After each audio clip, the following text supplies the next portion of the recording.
Obviously, starting very late tonight, and I will confess I did debate on just kind of calling it tonight, but I've always felt very reluctant to do that for the simple reason that I think I've said this a few times before. It's not so much that the individual day is a problem, it's that it becomes that much easier the next day. And I do realize that I haven't streamed at all this week for this, just because there was Thanksgiving on Monday, and then Wednesday was the local game dev meetup. I was very pleasantly surprised at the positive reception for the talk that I gave. It's not that I necessarily thought it would be a bad or a controversial one, but one of the ones I particularly enjoy, or the type that I particularly enjoy giving in the group, is less about the back and forth between me and the audience, although I like that. I mean, again, this is just the background with university, like the seminar style of presenting an idea and having the back and forth tends to make, if it's an article, then it's better.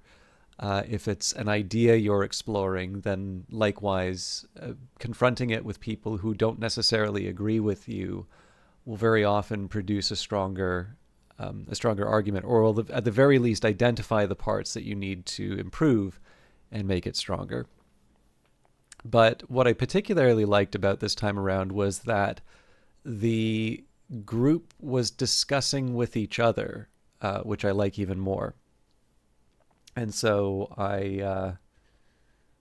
obviously you don't want to get in the way of that too much. And one of the points that I did try to make, and it's one that's very, very difficult to make in a community because I actually like the people there quite a bit.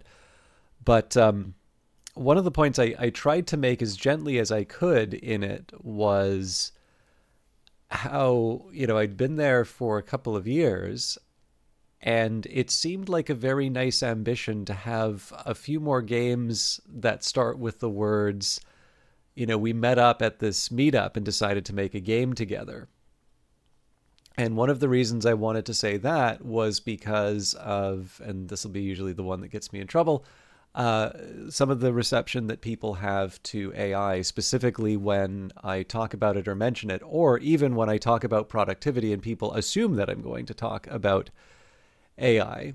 And so the thing is that you can have a very... How bizarre. Apparently it's trying to sell me Phantom Liberty, which I'm pretty sure I have. All right. But yeah, so the reason why I wanted to mention this is that, if you dig in on the individual topic, right? I like AI, I don't like AI. That becomes a very tedious conversation very quickly, not least of which because chances are both sides of that conversation are just going to be repeating some point that they saw on the internet and didn't even really examine that closely.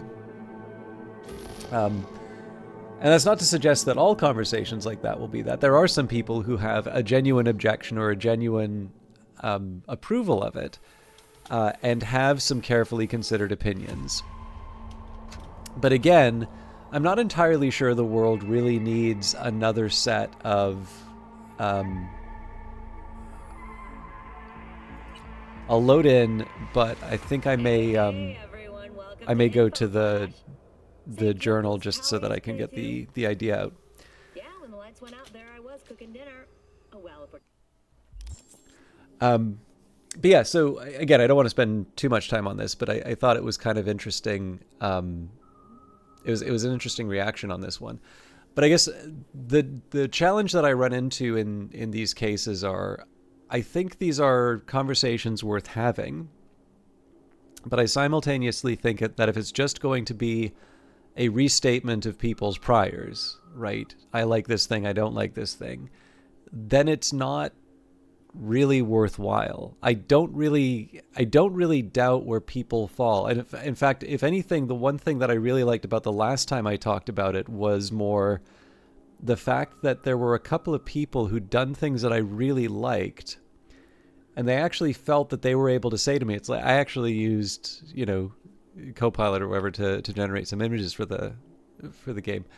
And they'd never, I mean, I actually did notice that they'd mentioned it once before, but what was kind of neat is like, there was at least one instance where someone felt that they they couldn't actually honestly talk about the tools that they'd used to make their game, and for whatever reason, through doing the talk, they did. Because I mean, in my opinion, it really is valuable to sort of know how stuff was made. I think it's not helpful if we, create a situation where people don't want to admit that they used a certain tool. So, like, if you're using Unity to make your game and it's during the pricing controversy, I completely understand why someone's not going to want to say that they're using Unity. If you turn around and pretend that this, really great thing that's wound up, being distributed to lots of different platforms really quickly is done, in Godot, people are going to have a completely unreasonable set of expectations. And when it comes to a community that's about sort of sharing practices and the things that they're making, I don't actually really think it's all that good of an idea to shut down particular ideas because they're not in vogue, or they're, one of the organizers doesn't like them. But again, there's only so many times you can make that point before you become tedious. So where you can sometimes have a more interesting conversation is if you take a slightly different tack. And that is to say that, the productivity problem still exists. You still want to solve it. But what are the alternatives to, the one that everybody reaches for, which is AI? And incidentally, I've never really presented AI as the one true faith in terms of productivity stuff. That's always been an assumption that people make from it. But I also don't deny that it is productivity enhancing. It's the reason people use it. But there are, we've had productivity improvement long before there was AI, or the current iteration of AI, I should say. Obviously, there was an AI winter before that. And of course, a lot of enthusiasm about AI before the winter. But, we've had productivity since before computers. So how else did we achieve it? And of course, there is the very famous example, so famous that you've probably never heard of it. But this is from Wealth of Nations, where Adam Smith discusses the manufacture of pins and the advantages of specialization. And yeah, this is one of the ways that we become more productive, is instead of getting the machine god or opening up, the thing that comes with your copy of Windows now and asking it a question, you take a fellow human, a specialist, you ask them some questions, or you interact with them, you inspire each other with new ideas. You maybe have this filtering process where you'll come up with an idea for a project that both of you are excited with, and so it's more likely that another person will become excited by it. Whatever the case may be, that kind of specialization does result in better projects, better products done faster. And so, and of course, the important part here is that part of what the talk was actually to try and sort of socialize some of the ideas that come from business, not so much to turn everyone into commercial game developers, although I don't think that would be a bad thing personally, but rather to say that it's actually a very useful framework even if you want to make something that's given away for free, or if you're an academic, because very often you will find that the actions that you want to take as one of these non-commercial developers, very frequently there's a mapping from that to a commercial activity. So, most people, even if you release a game for free, want to, if not maximize the potential audience for the game, certainly reach out to more people than are immediately available to you. And likewise, you want to make the best game that you can. You want to make a high quality game. And of course, if you are a commercial game developer, a high quality game means that you can have a higher unit cost. Whereas in the case of a non-commercial developer, sometimes it's just a question that you meet some sort of particular artistic goal, or it's more appealing than the other options that people have. Again, there's any number of different ways that you could map these things. But like I said, the really encouraging thing about that was not so much that there was back and forth with me, but that there was actually back and forth with people inside the audience. And I liked, I was surprised by and liked that response. But anyways, yeah. So that was Wednesday for me. So I thought that was time well spent, and there was actually some new people in the audience as well. So I am hoping that somebody got in touch with someone they hadn't talked to before and worked on something, or started to work on something. I guess we'll find out next month. And then today, one of the reasons I had so much trouble getting started, and I may still even do a shorter stream, even though I know I'm starting with a whole lot of talking, is that I had a presentation today, very, very senior discussion. So I am not senior, but every once in a while you need to bring one of the pros up to talk to one of the people near the top. So I did that, and I am told it went very, very well. I don't think this is a curse, but I definitely can see this as a disadvantage where I live in sort of a constant paranoia about these kinds of presentations. I do work hard on them, but it's very hard for me to escape the impression that people are just being nice when they say I did a good job. But I did actually find out after the fact that apparently who we'd presented to had a certain conception of the topic. And even though I was actually, I had considered about half the time that I thought I originally had for it, apparently it just completely changed their thinking on the topic, which was sort of the goal. Obviously, you don't want to spend time on somebody whose time is incredibly valuable, telling them what they already know. But following that, there was sort of an emergency request. It's actually one of the very few times I've had rush requests come in before, but it was one of the very few times that I had something where, the conception of the project and delivery was measured in hours. So I'm feeling a bit worn out tonight. But anyways, there's your, I don't know, this is my video blog to scare away all the people on the YouTube YouTube video. I do have some coffee in front of me, and this is just my chance to try and warm up before I commit too much to it. Because I know we started this one, and I remembered that it's a longer mission, so we're ready to have finally drop the other shoe on Riders of the Storm. Okay, this must actually be pretty serious. Tough chick like Panam wouldn't call you up for some chump chore. It must be something important. Wouldn't waste any time on this one if I were you. To the Aldecados camp we go.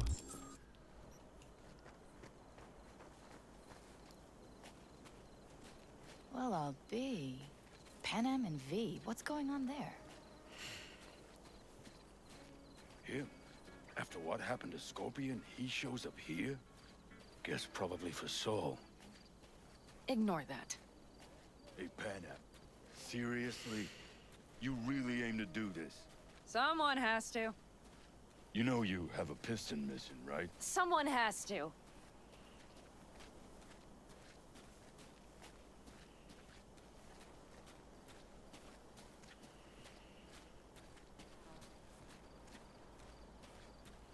Where's Mitch? He was supposed to meet me here. He'll be here any minute. Huh. You never mentioned seeking outside help. We can use all the help we can get. Okay, how you want to do this? Quietly. An open assault would be suicide. Mitch is already setting up the recon. You'll sneak into the Wraith's camp while I cover you. Going in quiet. Two's all you need. It's not that I don't want to go to serve some Raffins up some justice. It's just... Look around! The last attacks left barely half of us standing. Our supplies are stuck outside goddamn Reno, and our gear... Don't get me started. We're up shit creek, static. And I don't know if we're ever gonna find or fashion a paddle. Try as we might. So we do what Saul would want us to do. Mm-hmm. We wait and gather our strength.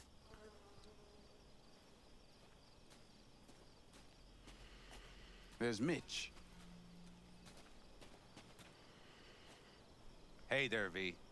I floated a drone over the race camp. We have live eyes on it. Will you take a look?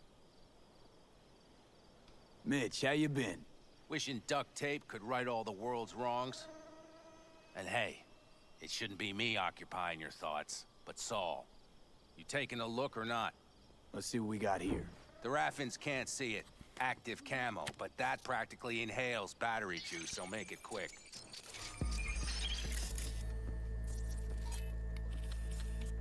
They found an abandoned cement plant to squat in, with a massive heavy gear.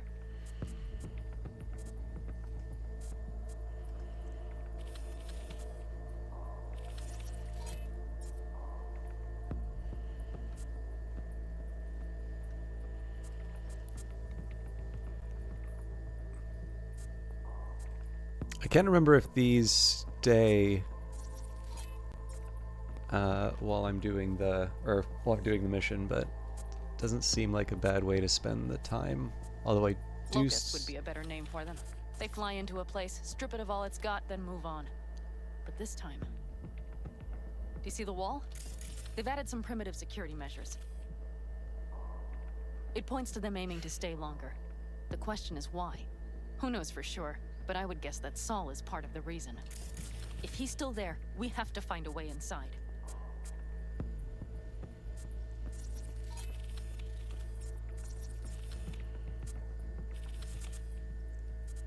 I definitely recall there's a couple of people inside who tend to... That guard post is probably connected to the rest of the camp.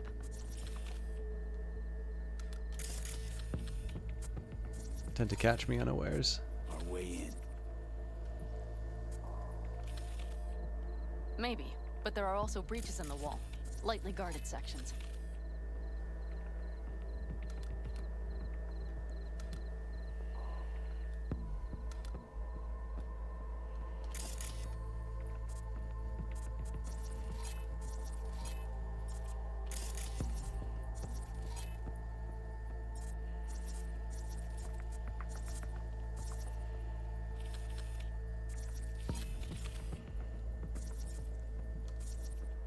Do you see the tracks?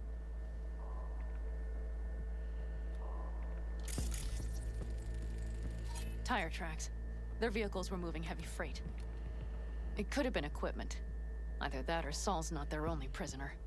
The tracks lead to the truck. Can you scan it? Sure, but not until I find all the other people I'm looking for.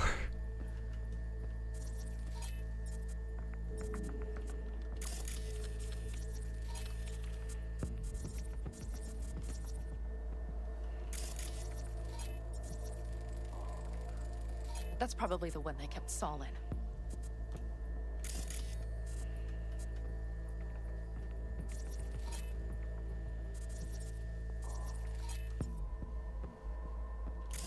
The main building. There.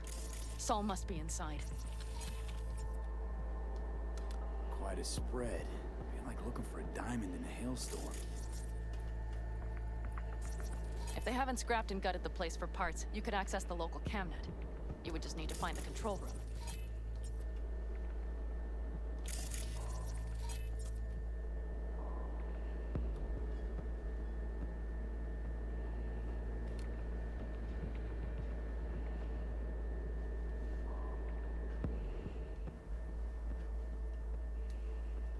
I feel a little bit better when... I think there was a camera I didn't spot, but I feel a little bit better when I see the little... The skywalk. Try. It connects the garage to the main structure.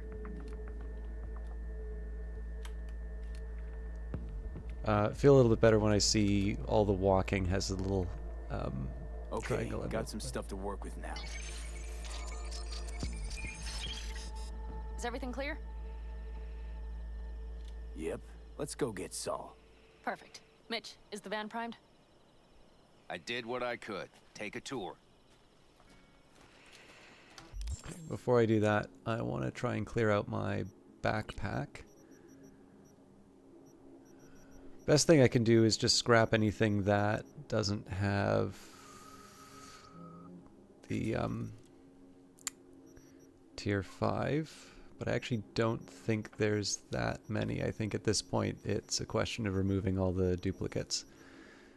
Okay. We've got 2 Achilles.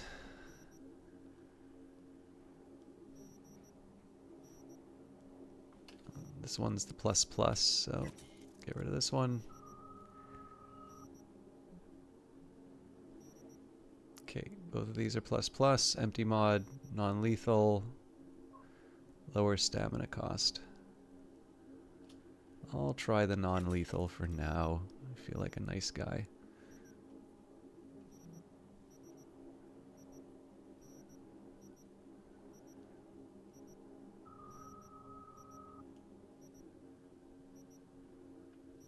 I'll confess I'm a little surprised that I don't have more just for the sheer amount of stuff that I'm carrying, I'm surprised I don't have more obvious duplicates. Could be that I'm holding a heavy machine gun that I don't normally hang on to, but...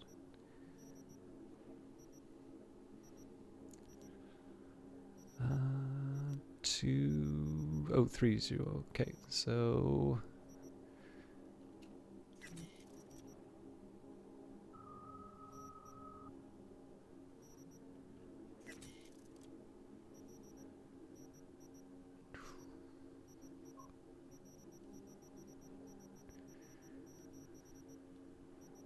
Can't be that many pistols causing the problem, but...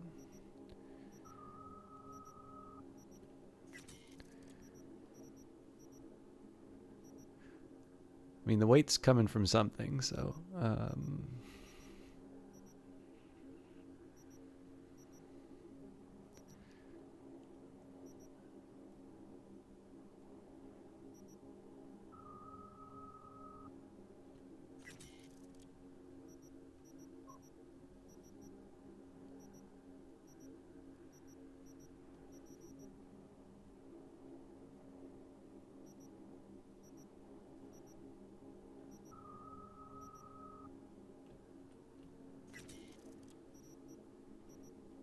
Okay, let's start.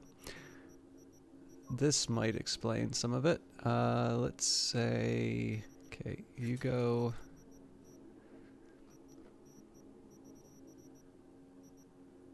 Didn't quite explain as much as I was hoping.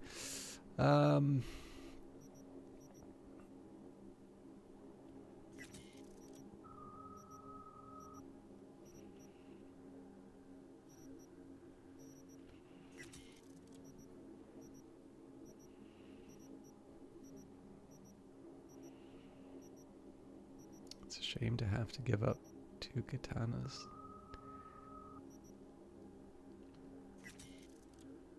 Three katanas.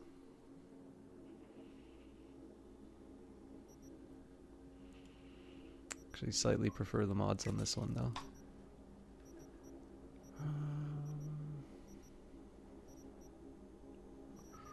Okay, 2 neurotoxin knives. Only one of them is plus plus.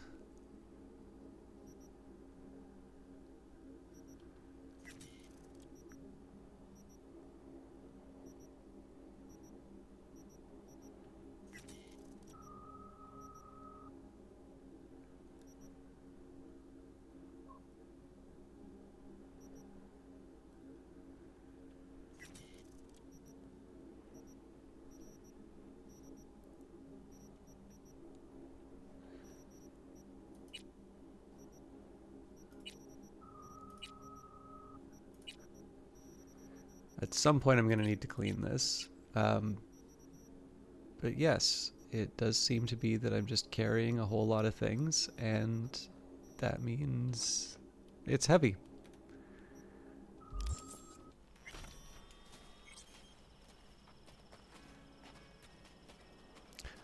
I kind of wanted the option to use the, I'm also going to see, oh yeah. I also wanted the option to sell I if I mostly can. improvised, actually. Either way, it'll have to do. Hold on a minute, I got one more thing. If you find Saul hasn't flatlined, you'll probably need this. Spike Superjet, a Rhino dose. It should speed up Saul's central pump. Hope so. Doubt I could carry him out on my back. So that should be everything. V, will you ride with me? Yeah, of course I'm going with you. Okay, you take the wheel. One me driving. Yep, I need to fiddle with my scope a bit.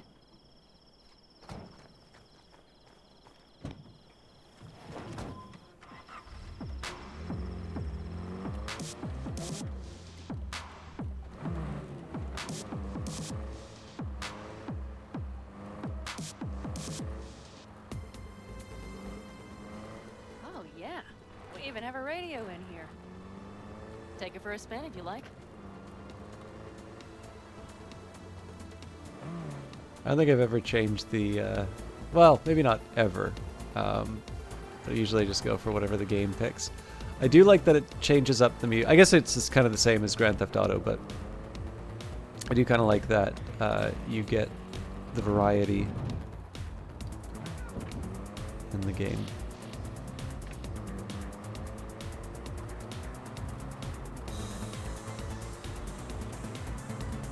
I still can't believe he let himself get captured. Anyone else? But Saul? Said yourself he's not at the top of his form. Yes, but moving civilians across the border during a bombardment? Hijacking a petrochem tanker? Opening the valves? Cranking a few figure eights to set the desert ablaze and give the kids a fun show? That's the Saul I remember. All had our idols. I know. It's just...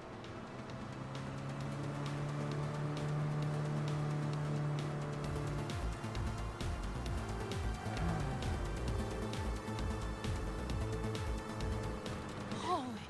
Do you see that? That is one hell of a storm! Looking bad. Oh, it's bad and more than its look. We have to move quickly. Okay, let's go over the plan again. We need to hide the car. Park beside that outcrop. Yeah, I was gonna say the lights Okay, aren't out. exactly I'll subtle. find a place to roost and keep you in sight. You just watch yourself down there.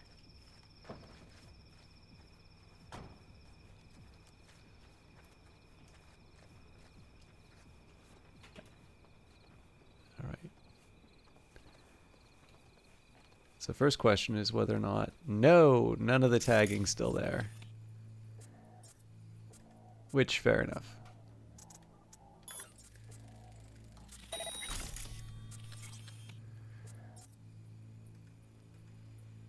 So I'll do the usual thing of trying to pick out everyone without using any of the detection.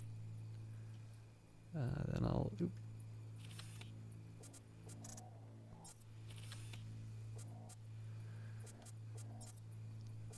And I'll go into the camera. Oh crap.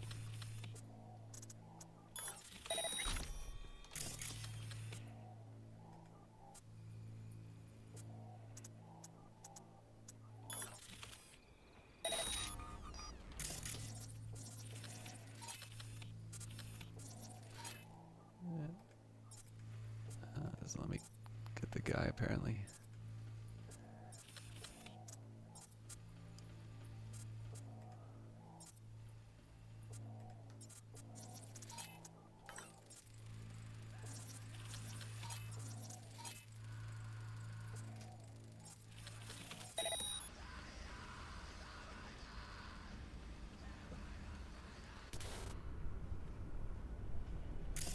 Pan Am. I found Saul, I think.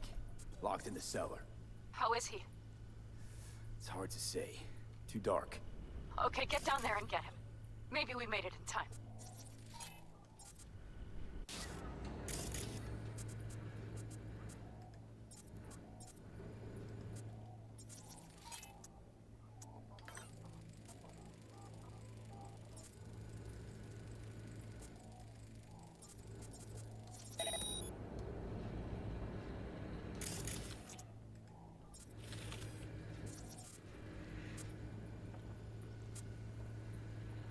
I will confess, I do tend to like the sort of scout out the location and plan the mission parts. The only catch is that I tend to be boneheaded enough that the plan never turns out, so it's kind of a waste of time, and I also know my character is reasonably strong, so can survive anything but like the most careless of attacks.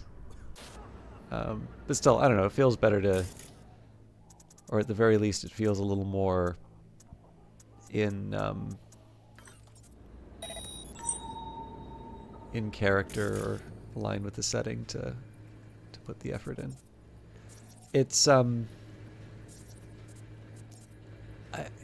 confess I never actually really got into these, and it might just be because the This is one of the problems about certain. I'll say the game in a little bit, but one of the things I've noticed is that you'll have some of these games that are very well regarded, and rightly so. But one of the challenges is because it is so influential. There are many other games that, that have adopted its qualities. And so when you get around to playing the really, big and influential title, it doesn't quite have the same impact just because you've enjoyed all the benefits that game gave. And instead what you're sort of left with, you've played the refined version of that model, and instead what you're left with is a sometimes frustrating experience while they're still trying to figure that out. So the game that I was thinking of in this case would be Rainbow Six and those games. So far as I can tell, that sort of created the tactical shooter, and I know the Tom Clancy style game is quite different today than it was before. So, I rather liked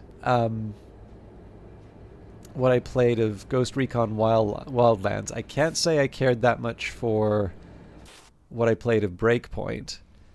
And The Division, I don't... I get that Ubisoft put a lot of money into buying the Tom Clancy name, so they want to make the most of it, but I have absolutely no idea why that's called a Tom Clancy game. But yeah, so in this case here, from what I understand, that seemed to innovate the idea of sort of planning out your mission ahead of time. All right, I clearly screwed up. All right, I'm in position. I have you in range.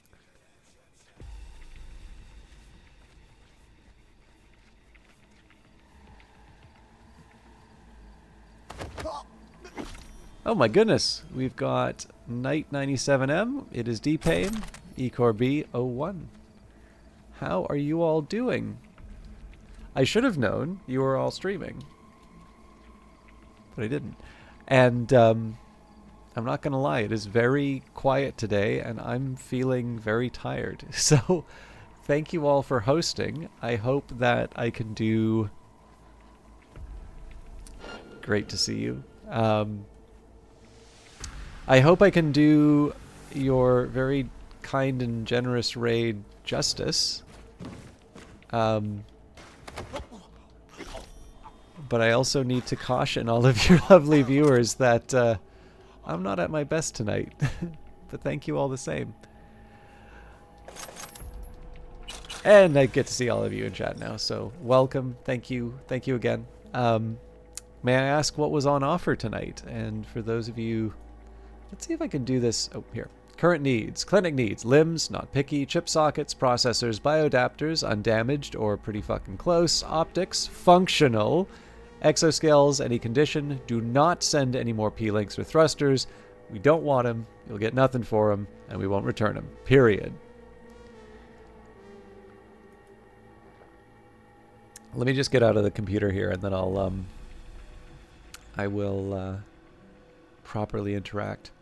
Scouting report from Plumber Joe to Black Dust. Lands good for raids on the reg. Little to no Caldo activity out there, and Militech patrols stick to their facility like flies on roadkill. But we did come across some heavy iron breakers. They're pushing in deeper. What's our strat? Ignore them? Regarding the breakers, from Black Dust to Viper. As you know, we've had to work with other Raffin groups because of the weak hauls down south, but that's as far as it goes. Outside NC ain't no one stronger than us. If any soul out there mistakes us for a fucking charity, you know what to do. This is our backyard. Your inheritance. Urgent reply needed from Sandows. Dear Sir or Madam, my name is Sandows, and I work for Wet and Rectarvard Guide. I found your address on the client list for Zetatech's Dutch office. Your name happens to be identical to that of my former client who died tragically in the recent floods ravaging the north of Europe. Please excuse the rather informal nature of this email, but the matter is truly urgent. My client has left behind 10.7 billion euro dollars in cash. In accordance with local law, the government will assume the entire sum if an heir is not found within a week. I also have it from unofficial sources that the funds will be earmarked for the local branch of Euro Business Machines, which plans to take over Amsterdam. But we can stop them. I know you are not related to my client by blood, but by taking advantage of a few legal loopholes, we could inherit his fortune and split it 3 ways. 40% for you, 40% for me, and the remaining 20% for the flood victims, of course. Please respond to this message within 3 days. Otherwise, I will have to look elsewhere for help. Oh, lovely. Phantasmophobia. I will get the shoutouts. I just want to make sure I'm in a proper pause state tabbing out, so... Puertonamics, forever young. Are you in your 50s, 60s, even your 70s, but still want to look like you did in your teens? Do you crave the eternal youth of the Arasakas but can't afford their implants? We've got a solution. 1 a day Puertonamics to slow the effects of aging, helping you look 20 years younger. You're just 1 small capsule a day away from enjoying your natural beauty to its fullest, even into old age. Puertonamics is completely safe to use. Studies have shown it to be over 95% effective. Taco Tanaka, MD. Incredible! I'm 68 years old and I don't look a day over 40. One of our many satisfied customers. All my wife's friends constantly ask how she bagged her cougar self such a young husband. You should see her face when she tells them I'm actually old enough to be her father. Another satisfied customer. Don't bother getting an expensive new faceplate. Invest in your stunning natural beauty. And Porno BD by Sex. Porno Brain Dance Fuck BD, Sex Brain Dance, Porno Hot BD, Max Feel BD, Threesome Fuck BD, Cum Explosion, Feel Real Fucks. Do you crave more? Looking for the hottest experience? Desire unlimited porn accesses? Find it all here. Fire, fuck, skin melt, fuck yourself, BDSM, orgy fest, and so much more. Join to see the hottest offers.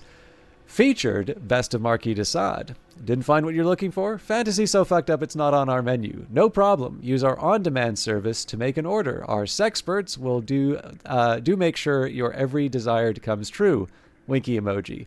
We've got it all. And on that note... Oh, I didn't know I could actually hit escape when I was on the computer. On a related note, let's do this in the order I saw in chat. We have got It Is D-Pain, who may possibly never visit here again after I read that out. It Is D-Pain is one of the co-hosts of the Pointless Discourse podcast, which has very kindly had me on more than once. I actually still remember Santa Jaws It Is D-Pain, and I'm very disappointed. I thought that was just going to go away after a while. But I actually found D-Pain through a lovely streamer, Apocalypse, who I believe is doing more their own Discord thing. But an absolute gentleman.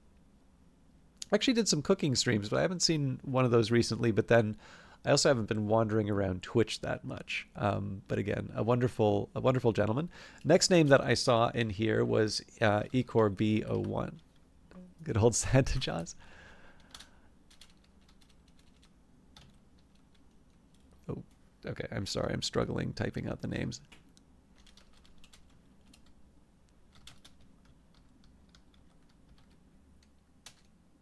There we go.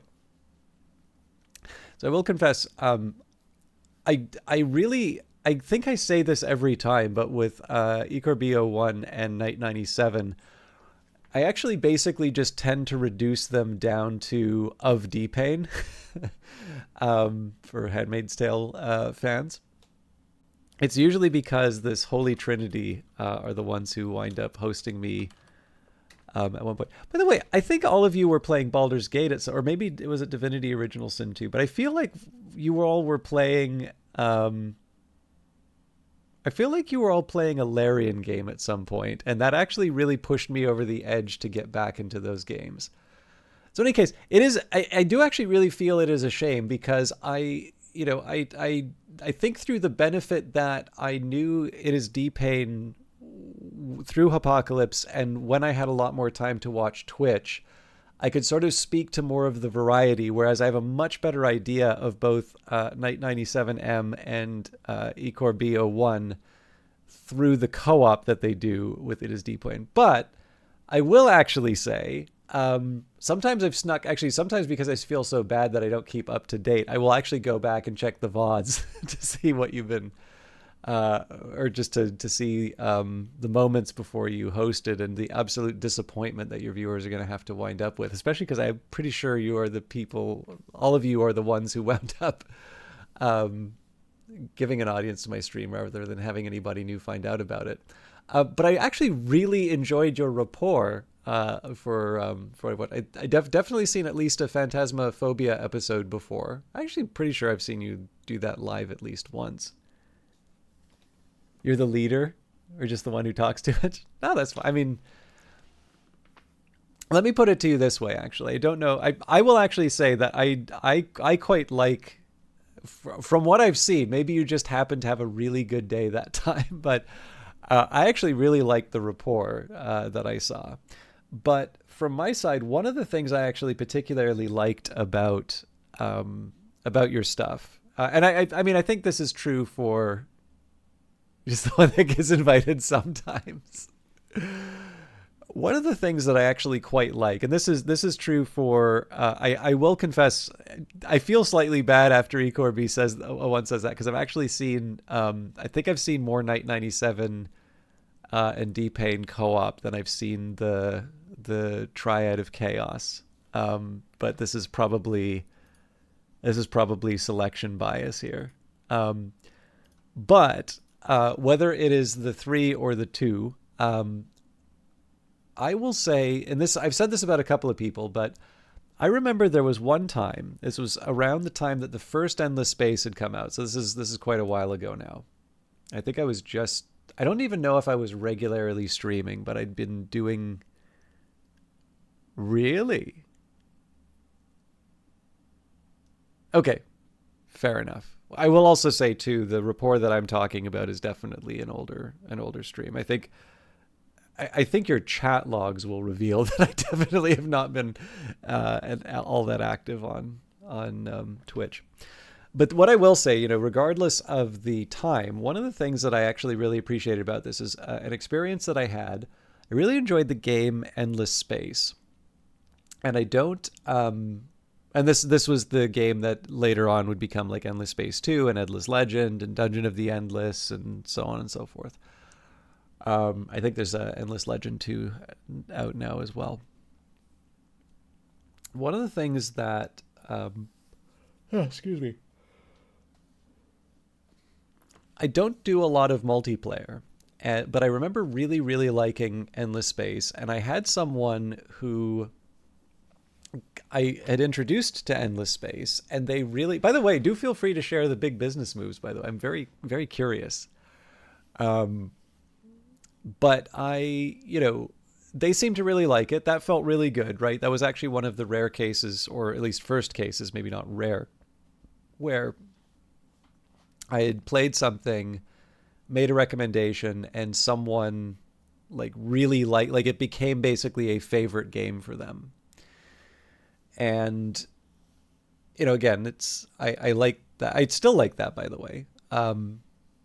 But it's just, I tend to stick with one game a little bit more now, so it happens a bit less, I feel. But because I don't really do that much multiplayer, I was kind of excited when this person said, "Hey, we should do Endless Space together, or play play Endless Space." I'm like, "Yeah, I'd love to. I've never done this multiplayer. I'm really looking forward to it." And oh, wow, eCorby. So first of all, that was my experience when I did my econ degree. I did eventually have to drop the job, but I was lucky enough that as soon as I did that, I actually had more than one TA offer come up. So it was definitely one of these ones where I stayed in business. I stayed in the private sector longer than I should have. Is it staying in the private sector? Anyways, I stayed in full-time work longer than I should have. I probably would have had something a little more academic available to me had I just taken the plunge. But congratulations. That is I actually think you're underplaying it. I'm really, really happy to hear that, especially because I absolutely loved school. I'd probably still be in it if I could. But Baron Snugs, good to see you. But anyway, sorry, this is like an endless story here, but I really did actually want to speak to the rapport that you guys have, just because I do the I learned to really appreciate this off of sort of the negative experience. So I'm excited to play this this game, and then at the last possible moment, the guy announces that they're going to be streaming it. And all of a sudden I sort of feel like I need to be on rather than like, oh, I'm going to play this game I like with a friend.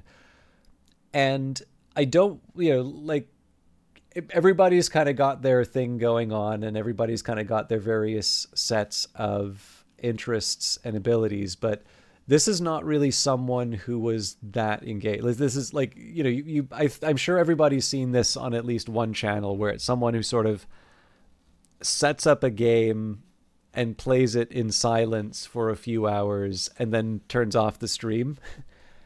I think I understand why that can sometimes happen for people. It's definitely not my thing. And, I do, whenever there's a broadcast on, I do sort of feel a sort of impulse to keep it going. And so the result was that it felt like something that was supposed to be some leisure time all of a sudden became a few hours of work. And so the thing that I've really learned is not to take the back and forth and the rapport for granted. It's genuinely very fun to watch the interactions. I mean, some of that's probably going to be the choice of games. So, Phantasmaphobia really does lend itself towards those kinds of interactions, whereas Endless Space is a strategy game and potentially a competitive one. And so there isn't going to be quite the same banter, or at least there isn't maybe the same in-game reason for that kind of banter. But it's still just one of these things where, because I've had that experience and I know what I see on a screen or hear on a screen is not necessarily just something that comes with the game, let's say, I always kind of appreciate it whenever I see a stream that, like, you can tell the people are having fun. I guess what I'm trying to say is you all fake that you are enjoying each other's company very well. Anyways, I'm sorry for the time that took, but I did want to, I did kind of want to communicate to the collective. One, so I can try and get past the of D-Pain talk. And two, so I can, there is no way I'm going to be able to make this work. I'm going to call my mom and call him and say, yeah, I hope it's the Juilliard school you're going to.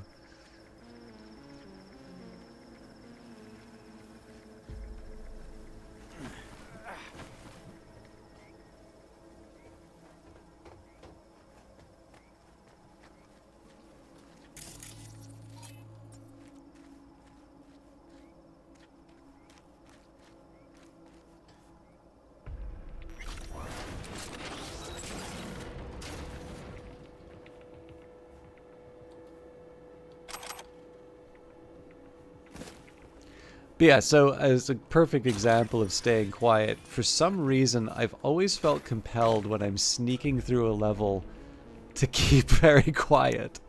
It doesn't make any sense. It's not like the game's listening to the... It's not like the game's listening to my microphone or anything, but... But I will say, it actually kind of comes back to that Rainbow Six idea, that even though even though I never got the experience of, a tactical game where you're planning out your mission and you don't get to control everything, and you really can lose members of the team quite easily through bad planning or a surprise or something like that.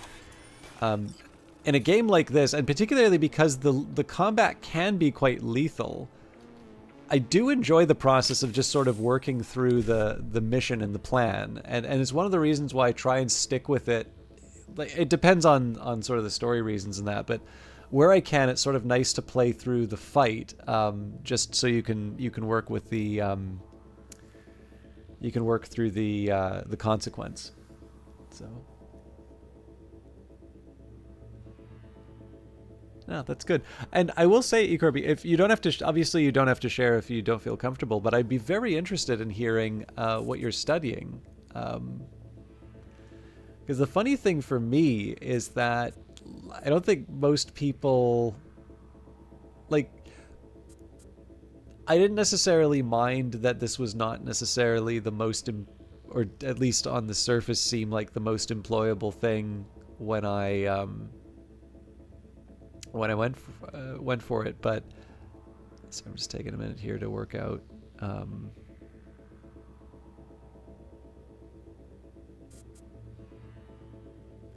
It's not a lot of E9s.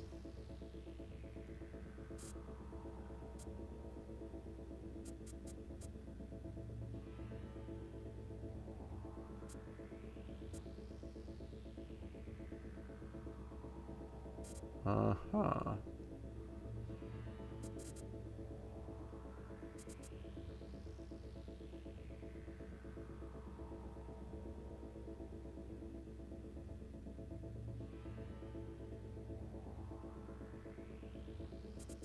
I'm gonna try.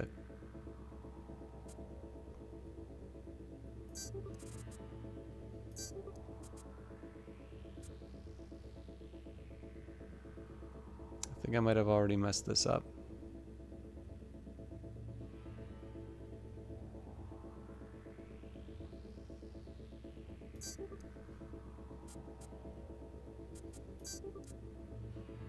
Yep.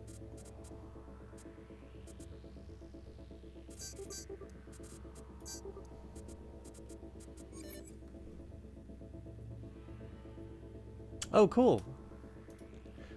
But yeah, so when I went to, the reason why I went to university was I mean, it was a long journey. I've told this story a couple times before. It was kind of a long journey because I directly went into film, and because I kind of knew I was going into film, I didn't really apply myself in. Damn it! Stay out of sight. In those last few, oh boy. And sort of those last few years of high school. And this did give me kind of a self-conception of not being... It's not necessarily that I thought I was just a straight dullard, but I definitely didn't see myself as particularly academic, and especially in mathematics. No, that's great. I mean, this is the kind of the point of the education, right? E-Core B, you want to try where you can to improve a set of skills that are consistent with your goals, or, just the simple improvement that comes from pursuing a topic. But the thing was, one of the weirdest parts is that it was my music player breaking when I was in...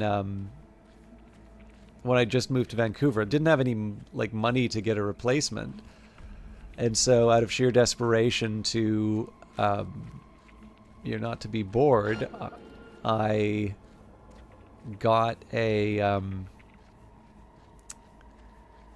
library card and just sort of picked up a few things. And as it happens, there are kind of two, not competing, but two threads that sort of came together in that moment. One of them was... Well, actually, one was just kind of a coincidence, which was the first floor of the library that had books that I could borrow, was the philosophy section. But combined with that, I had played Sid Meier's Alpha Centauri, and it had these... Okay, main building. Watch for Berman. Stop telling me what to do, Panam.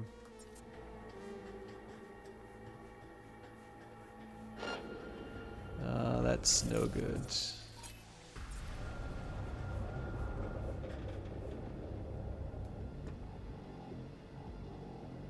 see if I can get away with this.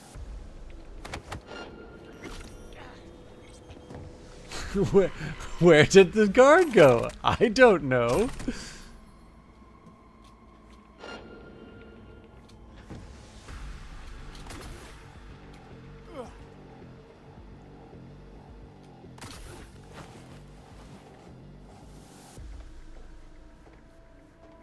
So anyways, science fiction game, very much a spiritual successor to some of the early Civilization games.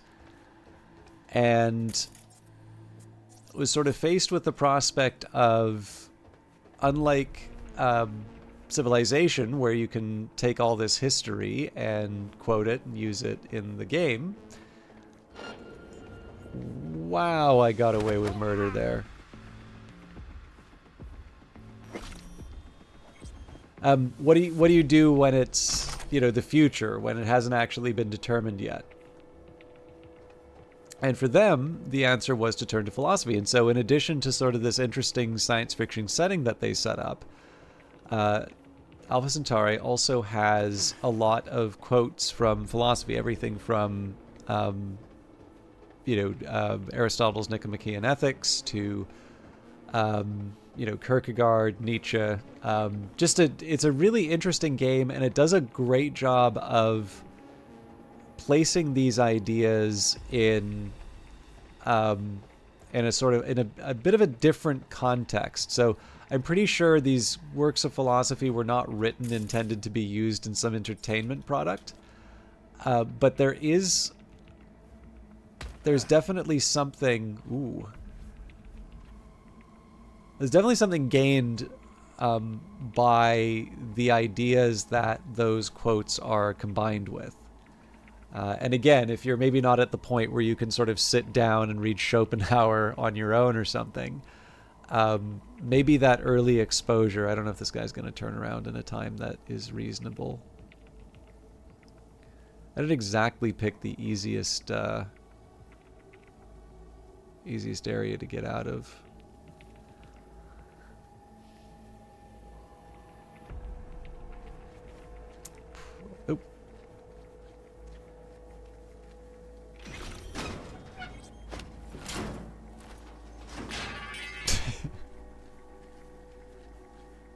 I'm not going to complain they didn't hear that. But in any case, they really made an impression on me. And so finally, when, I go to the library and get this, get to this section, this is largely a function of laziness, right? That should be their garage. It's heavily guarded. Thanks. Knowing them, they have something important in there. You might even gain access to the security system.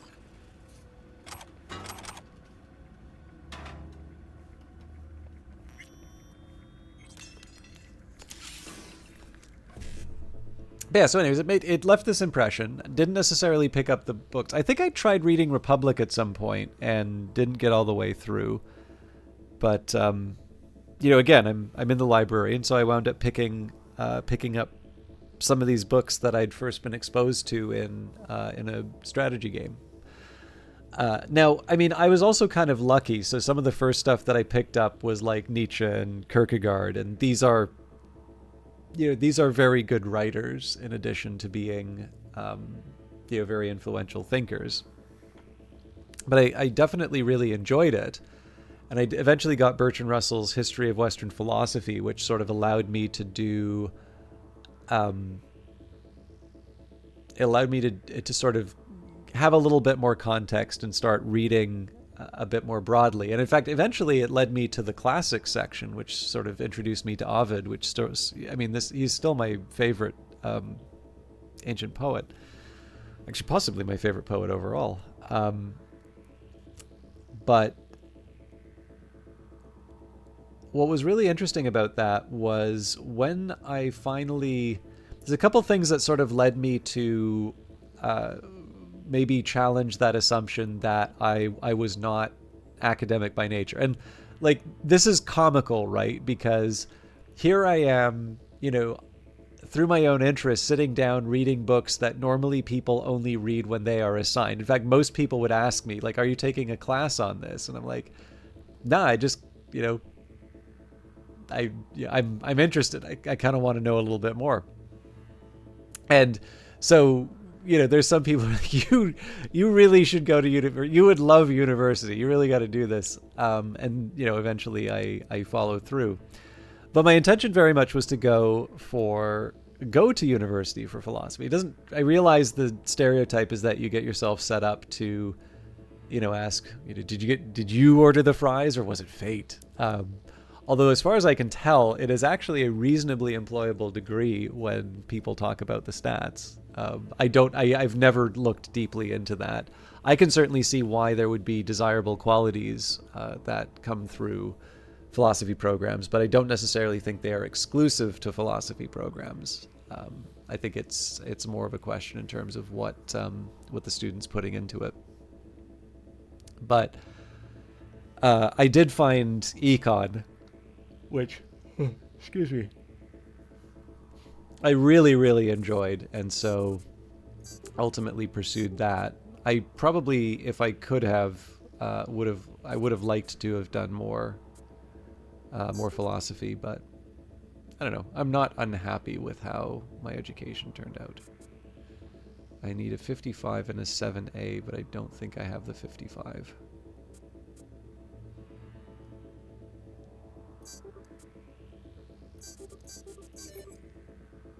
Oh, okay. Clearly messed that up. Anyways, doesn't matter. So, long way of saying, eCorby, very, very happy to hear that you're doing school. I hope you enjoy it as much as I did. And I definitely don't believe in quote-unquote just courses or programs. It's something that you care to put the time, the money, the effort into. And Keep your head down and plow straight ahead. Panam, I'm gonna let Saul die unless you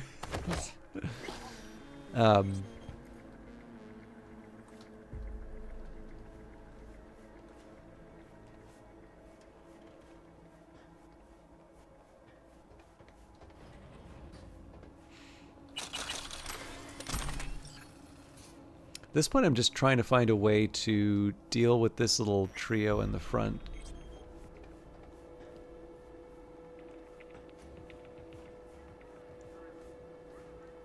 I guess I've got myself a little more flexibility for moving around the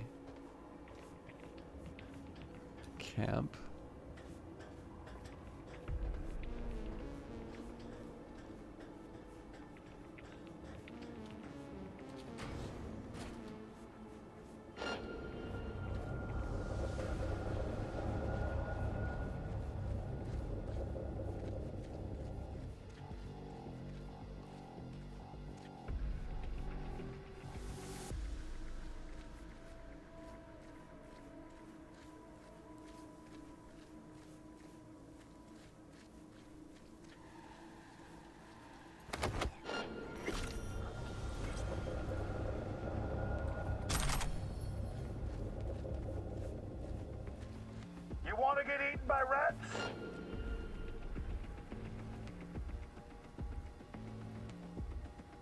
So that doesn't seem to have triggered the whole camp, but that's going to be a problem in a minute if he finds the body. Nope. Damn it,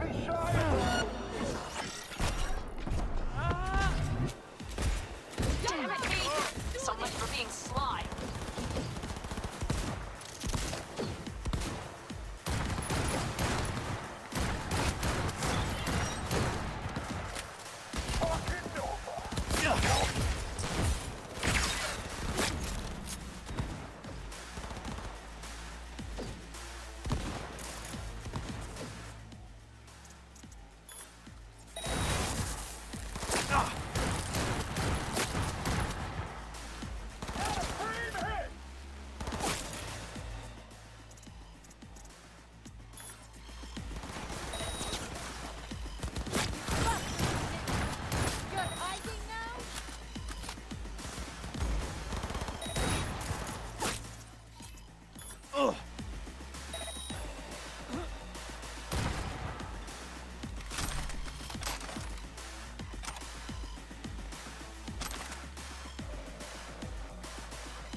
I just want the loot. Finally, some action! No!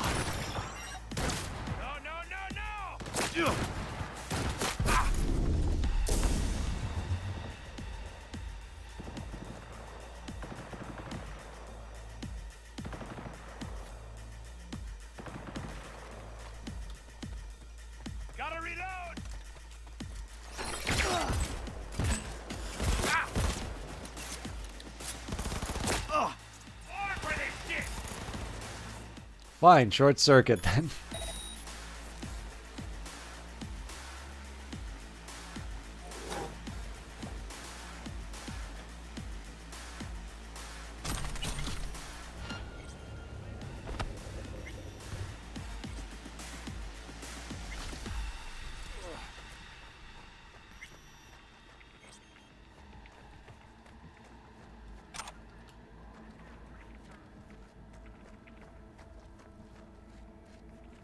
You're just wasting your time. I dare say there's a there's a body after that gunfight.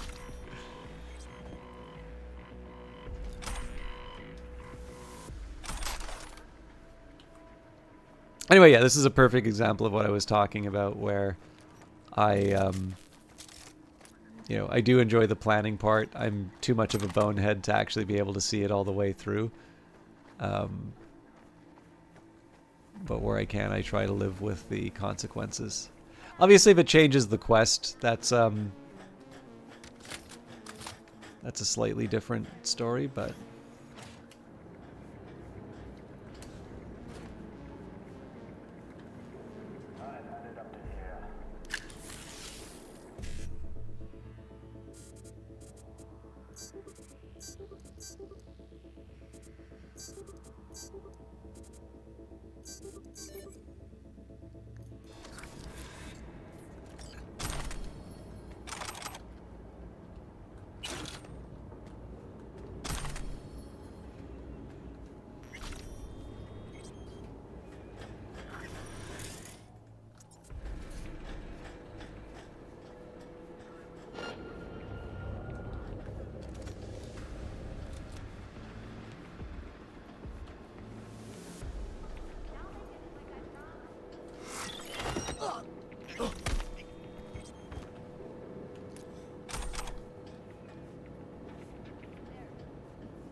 Whoops!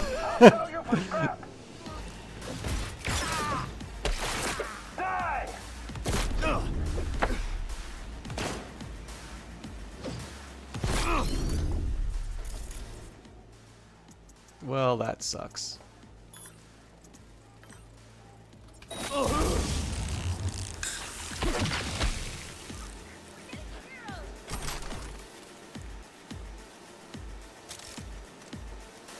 Didn't appreciate there were two guys there until I, until it was too late.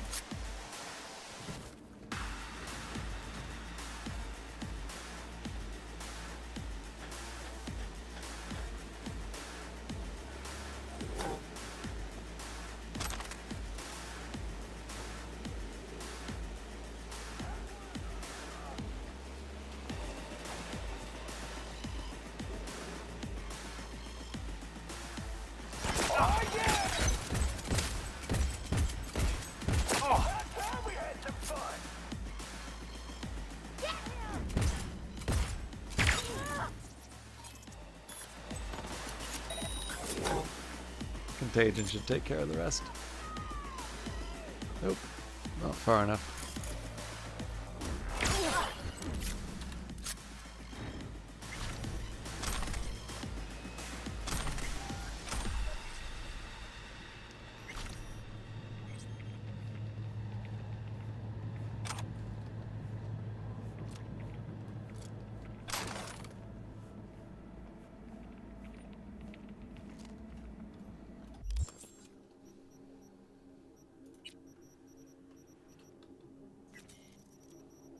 I'm going to do my best not to waste too much time on this. I just want to get rid of anything that doesn't have the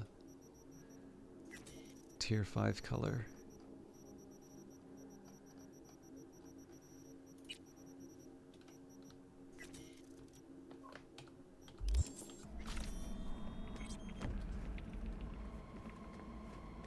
I'm also probably at the point where I should just put the weapons in my my storage lock. Okay, didn't mean to do that. This isn't. Oh, Pan Am. Got a girl here. Dead.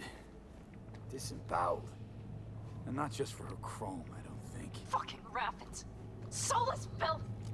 There's no line they won't cross. None.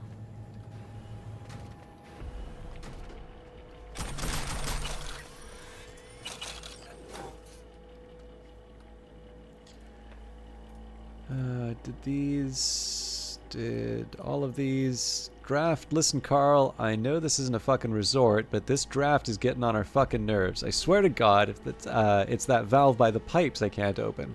If I gotta melt in the basement during the day watching that Caldo cunt, it would be a real fucking super if I didn't freeze my ass off at night. Do something about this goddamn fully insulated basement before I get icicles on my balls.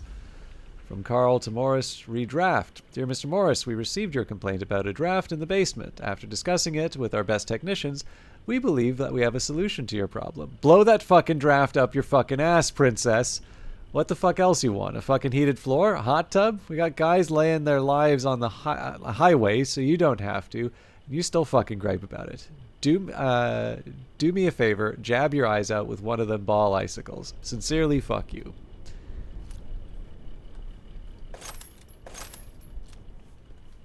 Oddly enough, I gave a customer service reply like that today.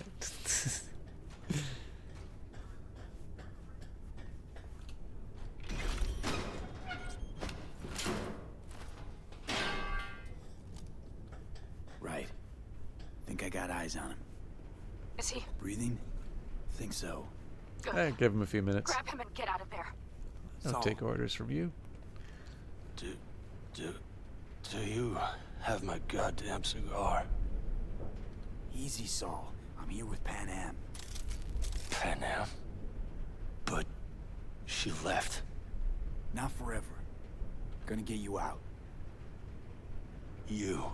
I remember. You're that merc. You're pretty badly beat. Probably could use this. Oh, yeah. So, how is he? Time to don my dancing shoes. He'll live. Now get yourselves out of there. Middle of a shitstorm down here. Brewing to be a Category 5. I know. Get out of the building. I'll be right there. Want to come along there, Saul? Thanks.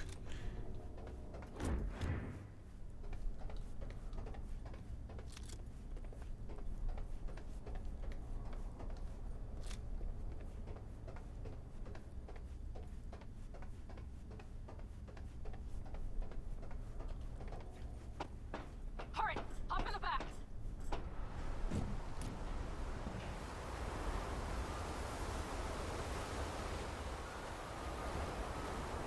Fresh air. Blast. Thought you had plenty of fresh air with the draft, Saul.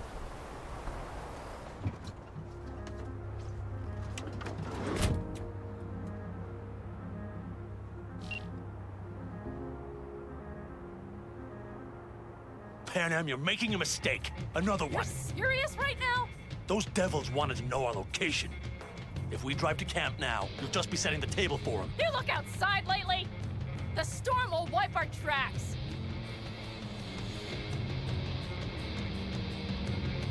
And the scent of blood? What? Must have rustled up reinforcements. We got more chomping at our tail. Fuck!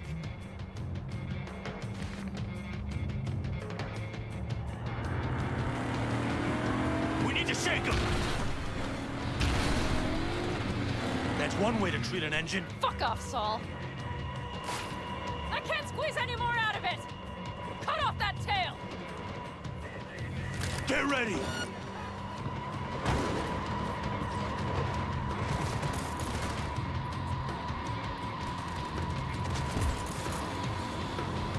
Really doesn't want me to use the, okay, fair enough.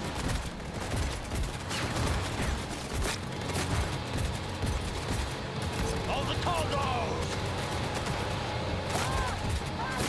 I feel like I should be allowed to use my rifle in this case. Decommission the bastards. Going off-road. Be rough. Start! It's going to swallow us. We need to find shelter. I know, damn it. There's an abandoned farm nearby. I'll get us there.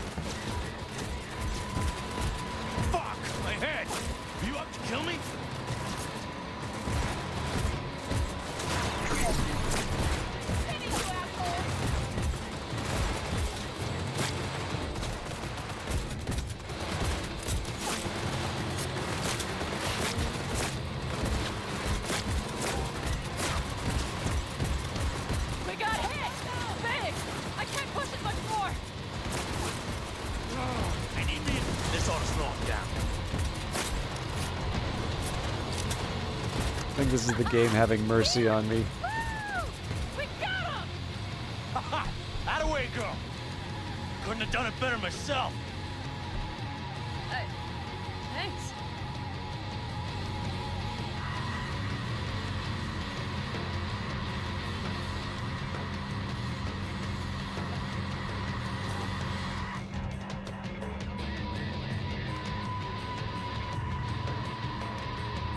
You see those buildings? We'll wait it out there. I remember this place. It should be safe, at least for now.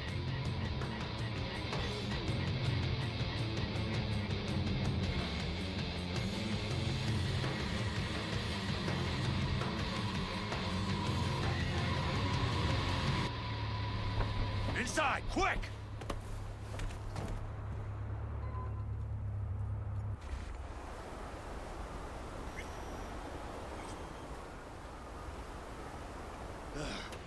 I need to catch my breath.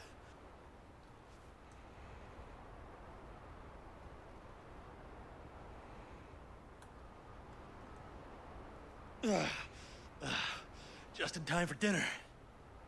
Not hungry. I just swallowed a pound of sand. Looks like we're in for the night. A little power might be useful. Could you help me look, V? I'll search in here.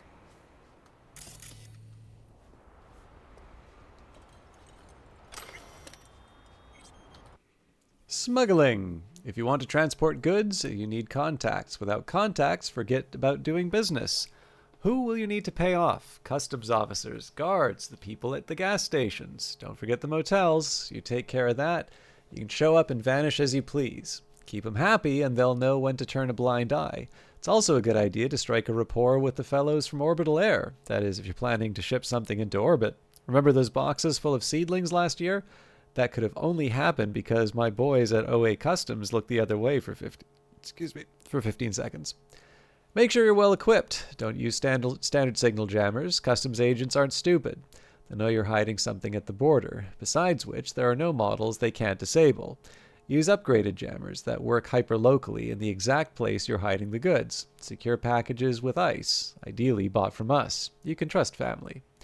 Use your imagination. Do you know how I managed to transport a few dozen pounds of drugs into SoCal? I paid the right people to not ask questions and hitched a ride with an all-foods convoy. Nobody realized that several containers of food were packed full of drugs. Plan your routes carefully. You have up-to-date Border Patrol routes and areas scanned in real time by corporate satellites. And you have good old American roads. Use back roads and routes that Corpo convoys would rather avoid. You can also dance around those old minefields since the Corps don't patrol there anymore, although apparently by now they know we pass through there and it's only a matter of time.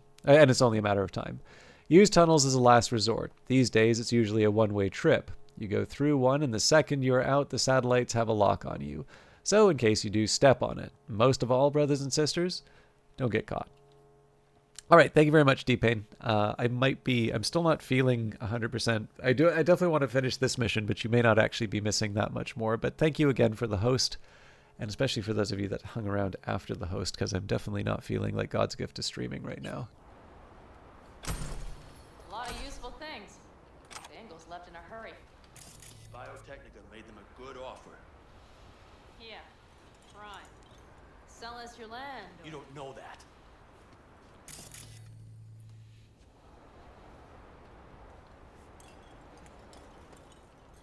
No bulldozers, no backhoe loaders ever showed up.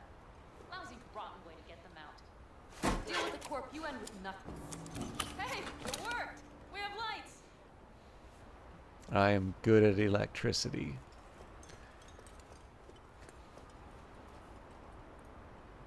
Damn, it's getting cold. I tried to get us some heat in here, but no luck. Can you check it? Might have the magic touch. Actually, you know what? Check the fuse outside. It might have come loose. If so, just whack it back in place and I'll get this job done.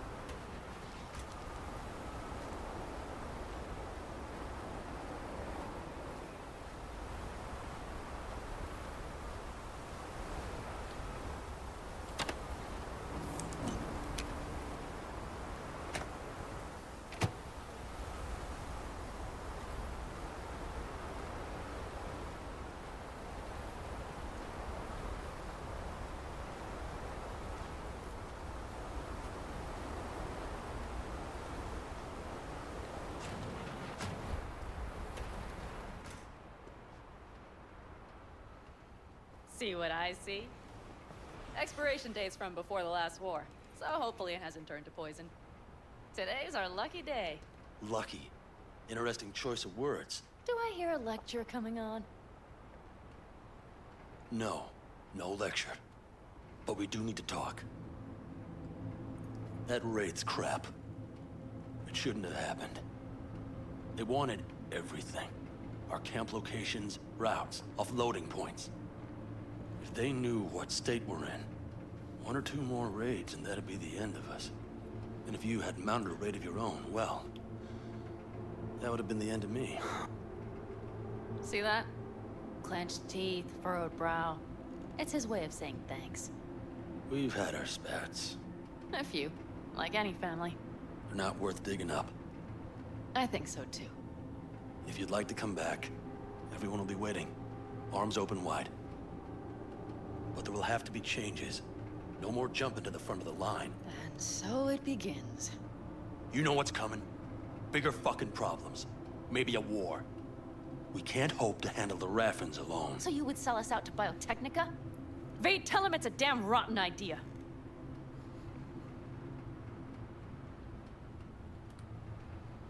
Don't be mad, but I think Saul could be right.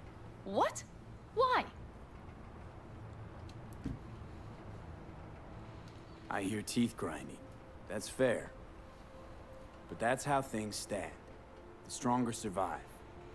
Biotechnica plays a fair game mostly. You snug under their wing, you might just have a chance. Hear that, Panam? That is the voice of reason. All I hear is the fucking wind. You know what, sweetheart? We'll have plenty of time to tear at each other's throats later. That is my hope. But right now, I wouldn't mind catching a few winks. Need help? Fuck off. Huh. Do you know what they call these storms in North Africa? Haboobs. Damn, I love that word. He said the line. Well, what was that about? Probably the meds talking. I sure hope so. I think he took a few solid hits to his skull. And? You think this is any better? No, just different. Yeah, this would make for a decent little motel, wouldn't it? Little fireplace, booze. Grumpy guy at reception is the one thing missing. Have everything you need, man. Mm-hmm. I couldn't ask for more. How's your whiskey, ma'am? Warm. Subtle metallic aftertaste. Bold, yet smooth. 4 out of 5 stars. I think I'm ready to turn in.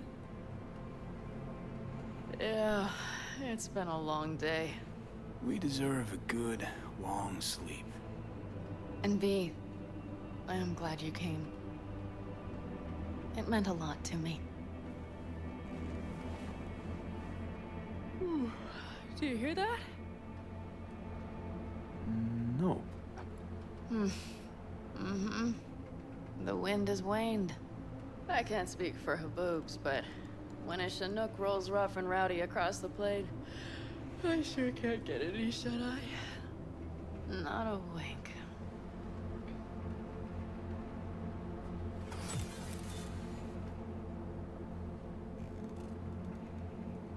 On behalf of the staff of the Independent California Motel, I wish you all sweet dreams.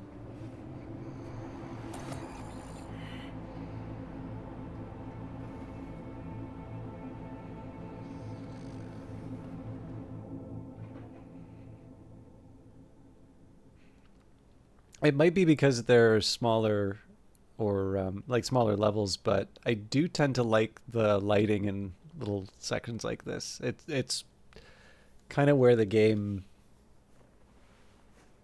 I don't know, it definitely feels like it's where some of the impressive visuals of the game really sing. I get, especially if you look at the screenshots on the store page, there's definitely some cases where you'll see, outdoor locations looking really impressive, but these are definitely the ones that stick out in my mind, at least.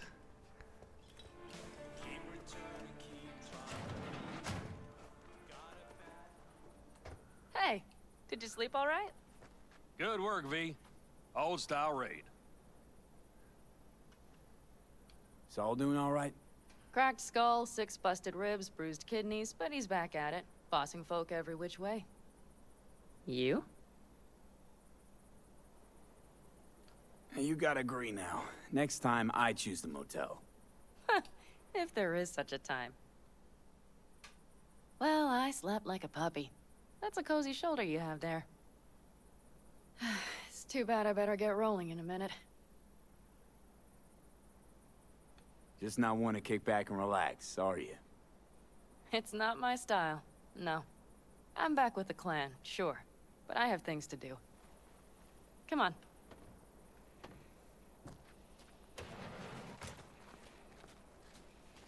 Last night, when we were talking to Saul, both of you spewed some drivel.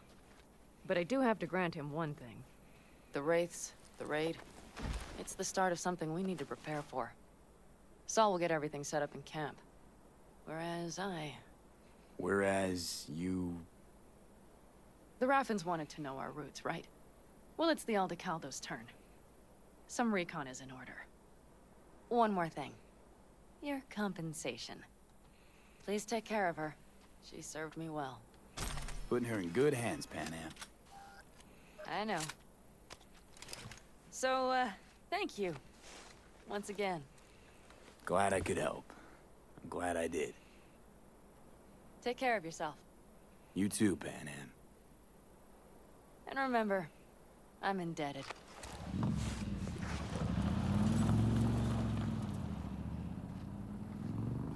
Okay, back to town, V.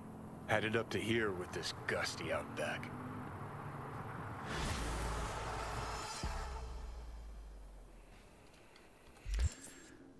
Alright, let's try and clean out the backpack again, although I think I've lost all the low-hanging fruit. Yep, okay. Let's try Shura. Okay, 2 of these. Only 1 with a ++. That got equipped.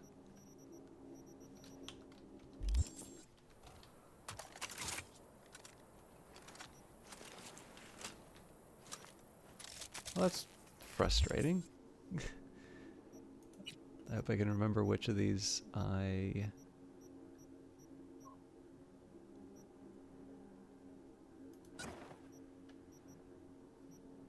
It's definitely not the plan B.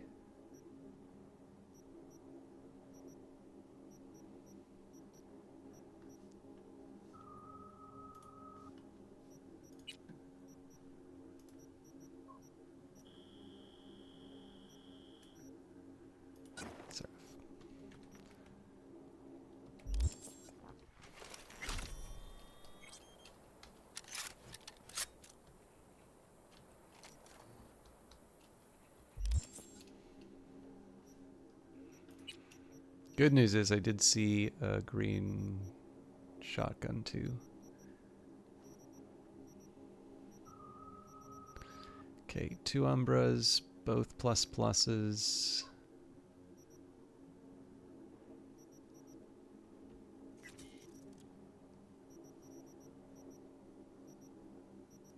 Two Ajax. Only one's ++.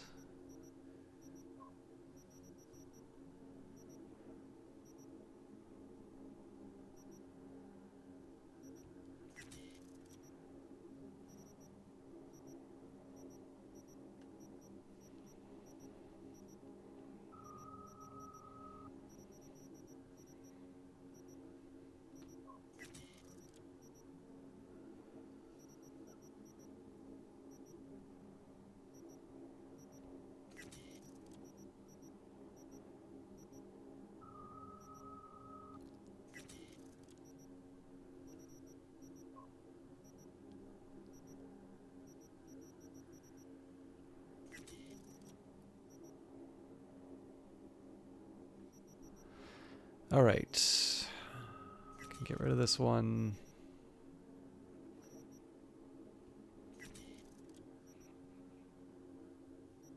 Probably just go with this one because it has mods already.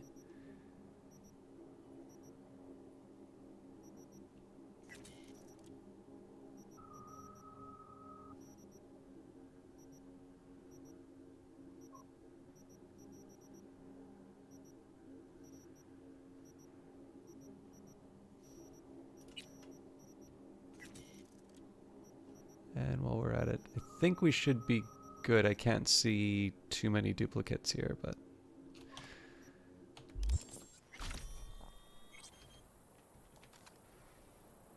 Okay, so we're not leaning on the barrier and waiting for Takamura, but I'm not necessarily doing another mission just because I realize it's only half the length of a normal stream, but I'm not...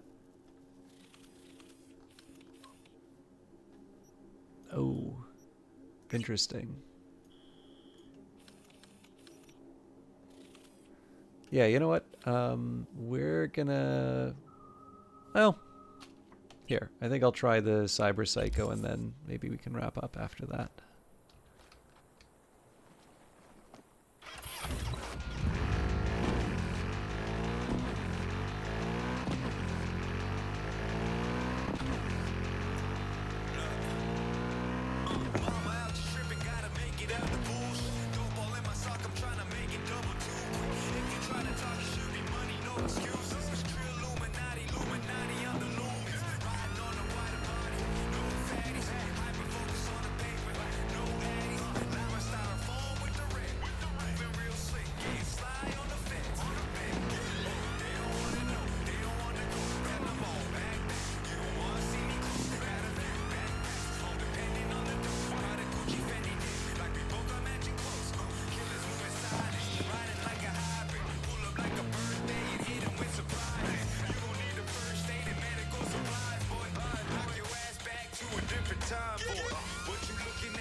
This is definitely one I want to do a quick save for.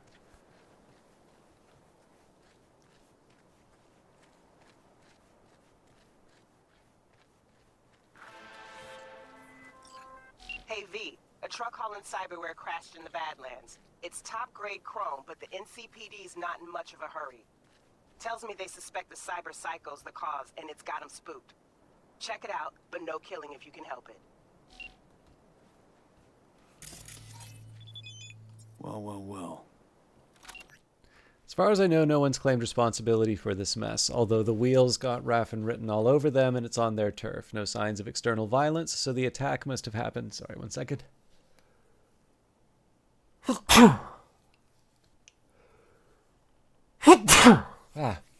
Sorry. And good evening, Vanguard Master. No signs of external violence, so the attack must have happened from inside. Either one of the Raffens cracked or a prisoner of theirs tried to make a break for it. Either way, the fact that it's eerily quiet and not one soul seems to give a damn doesn't bode well. Keep your optics peeled. Unresponsive, no pulse, mutilation from car accident, then asphyxiation.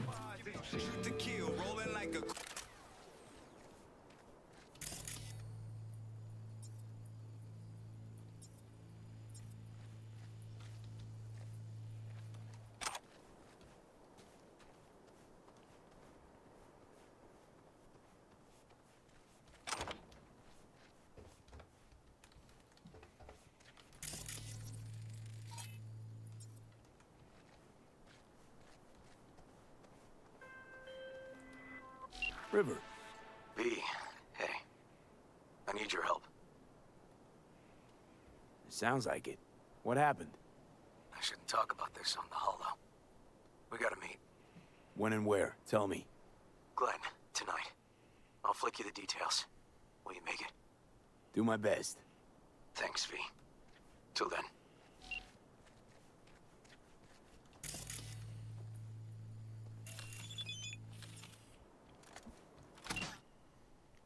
Meet me in the market on the corner of Pacifica Boulevard and Market Street.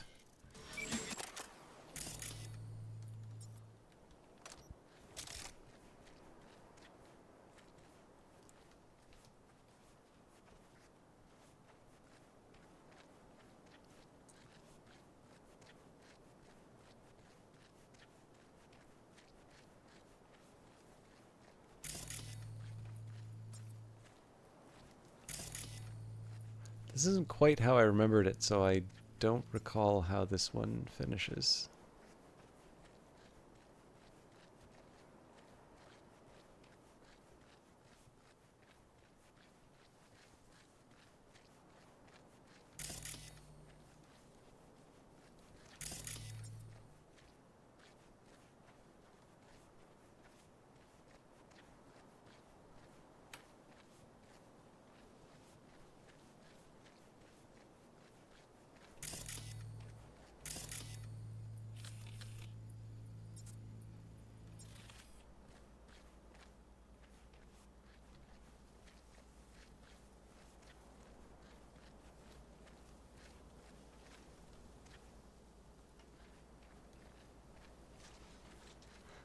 Wait, I think I remember this one now.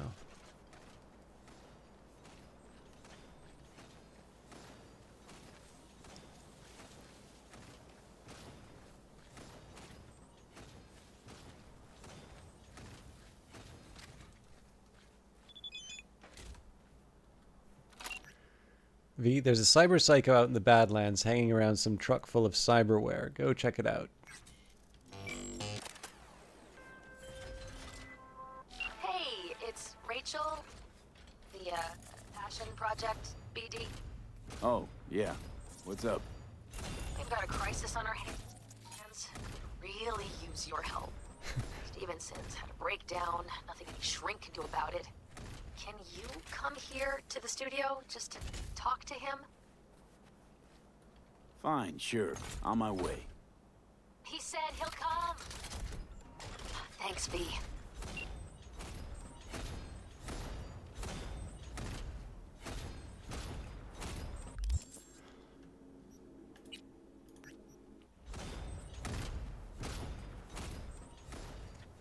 I think probably the best I can do is just wait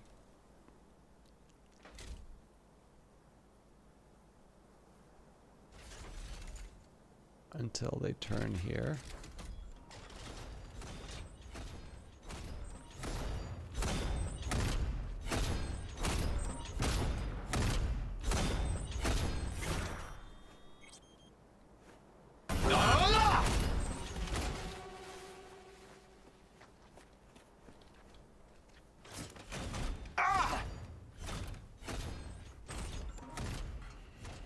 So I think the combat should wear off. Yeah.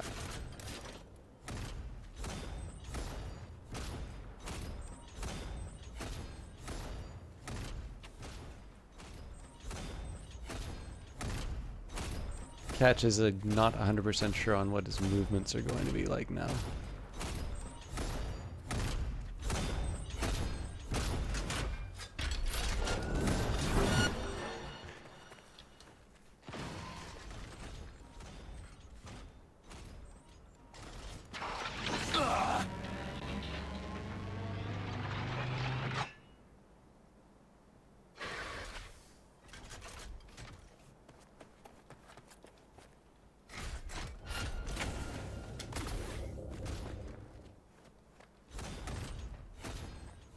Okay, so we won't do a repeat of last time, but I think I can get a little bolder with my movements.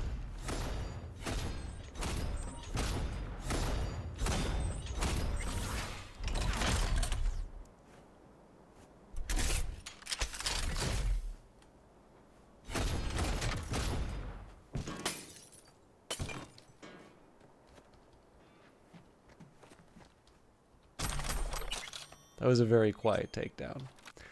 Archive conversation, Shiv Thuan and Raffin Fever. This shit is pointless. We won't make anything out of him, and the stench of all that blood is making me want to puke. Well, let's make some use of him while he's still breathing. We'll go for a ride. He'll help us with the gear out there. I heard the Aldecaldos can find water, even in deep reservoirs. Like a living, breathing dowsing rod, you know? I mean, that's what they say, but we could test it for real. So we tie him in front of the car and he could show us where to dig. Well, he'll be doing the digging, so he doesn't pull any smart moves. Sounds like a plan. Grab the gonk and let's go.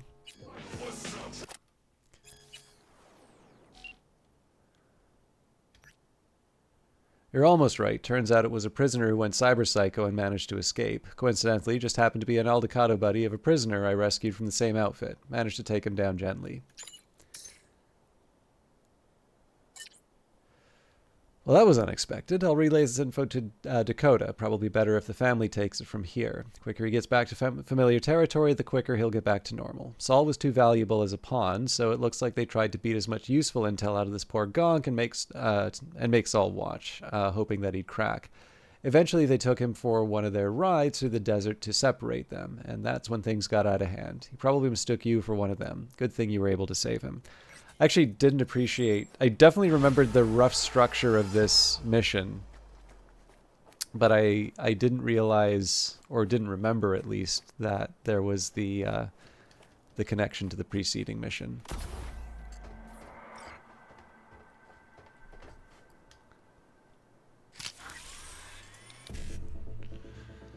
All right, 2 7As. Didn't even think about the next steps. So 55 1C and then 55 or 55 7A first, then 55 1C if I can manage it, but there's no 55s here, so. The funny thing is I don't really need money or resources, so I should not be spending nearly as much time as I do on those I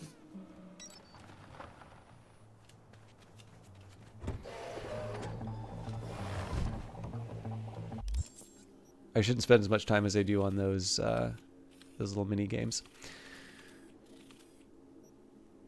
Okay, I am intrigued by the side job here.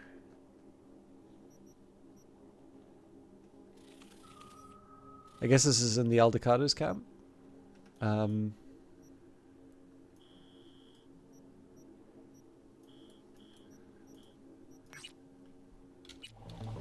I will go to it, but maybe we'll start that in next week's stream. So one question I do have, again, I do apologize for the shorter stream tonight, but I started late. I really do think I could use the rest. Again, it wasn't a bad day. In fact, I think overall, if I'm honest, it was actually a very good day for me. You know, the falling behind on my regular work was a drawback, but the fact... I don't know, okay. I do not like ladder climbers. I've worked with a lot of them, and it's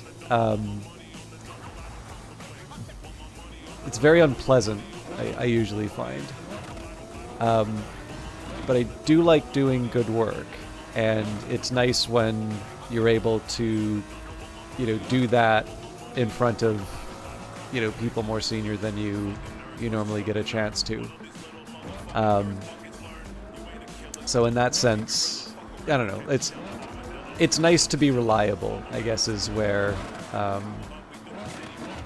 can say that. But again, with that in mind, it does mean that my normal stuff has taken the backseat, and unfortunately that's been happening a couple of times. And in the end, you know, if I want to be reliable, that means even my normal stuff gets done. And this is the challenge, right? There's always going to be an excuse for why things didn't happen. But that's not, like, I don't know, anybody can do that, right? The stuff that really stands out is when, you know, things go wrong. Oh God. Jefferson? Listen, I need your help again. Matters private. Sure, okay. What's it about? Not on the home. Come by. I'll lay it out. Explain everything. Got your back, Jefferson, not to worry. Great. We'll see you here then. Remember where? Of course. Be there in no time.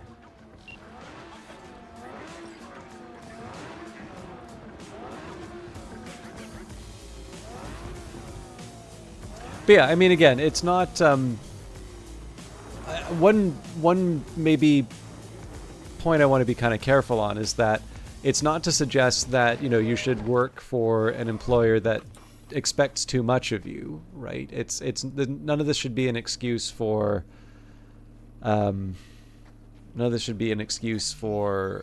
overwork or anything like that. But again, it's I guess the way I kind of like to think of it for myself. Actually, what I'm going to do here, let's we'll take care of everything up to Riders on this Storm, and that way I'll probably be able to recover some of my old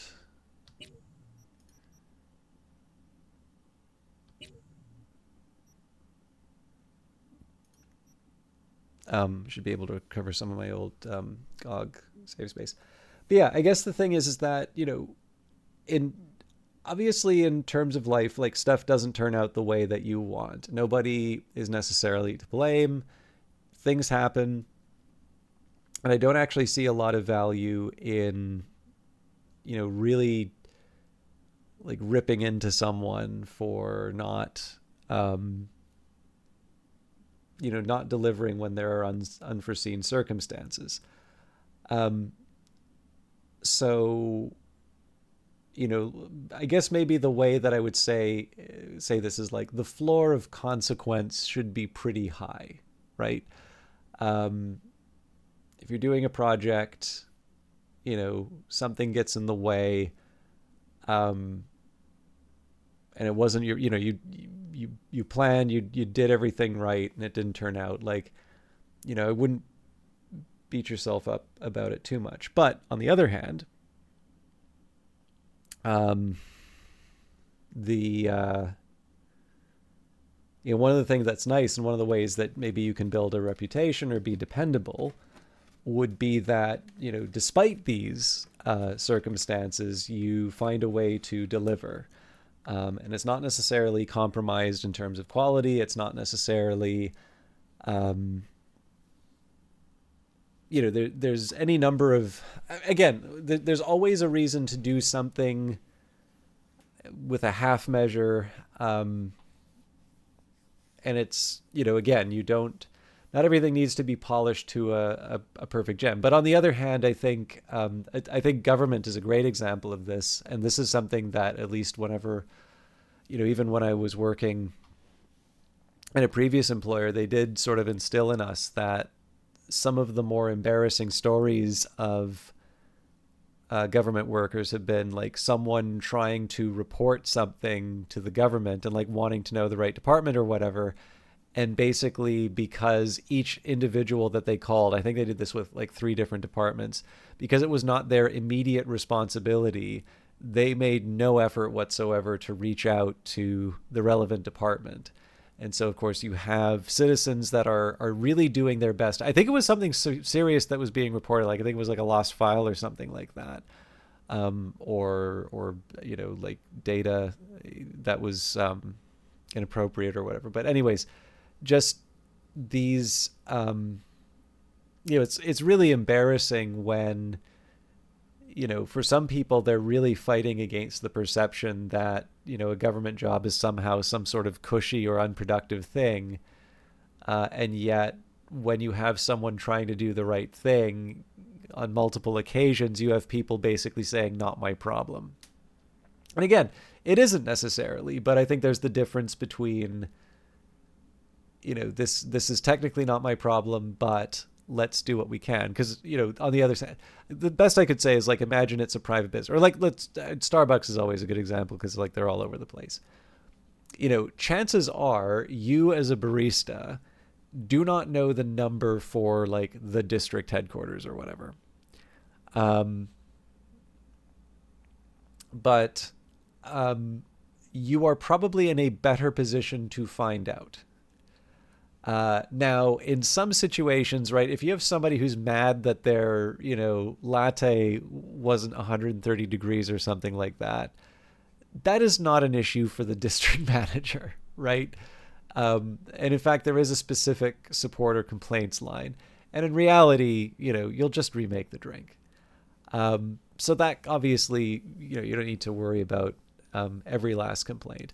But on the other hand, if there's something that someone actually needs to go up for that, taking the time to look that up and helping them, saves them time, makes you and, the place you work for look better. And it doesn't seem to be that much of an effort.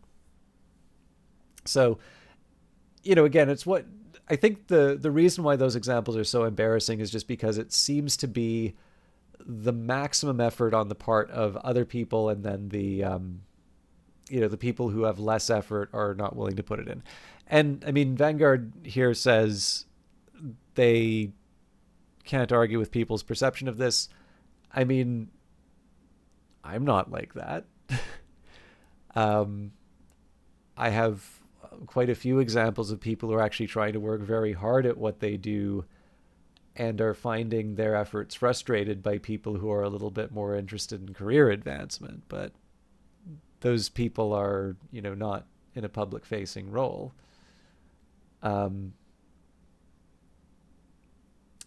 I also, incidentally, will say that I've worked in private sector jobs where, people were punching a clock, doing the minimum required of them. I can actually remember working in a credit card place where people were being switched onto cards they never asked for, so people could make their sales quotas. So I don't really know why the public service is somehow unique in terms of its being singled out for laziness, because I suppose it's very embarrassing when the public service doesn't give its full effort. And I think, as with any situation, there's correct criticism for people who are not making the effort. But on the other hand, I would also say the incentive structure isn't such that people's money is being taken away from them, right? And I think there's a lot of cases where yeah,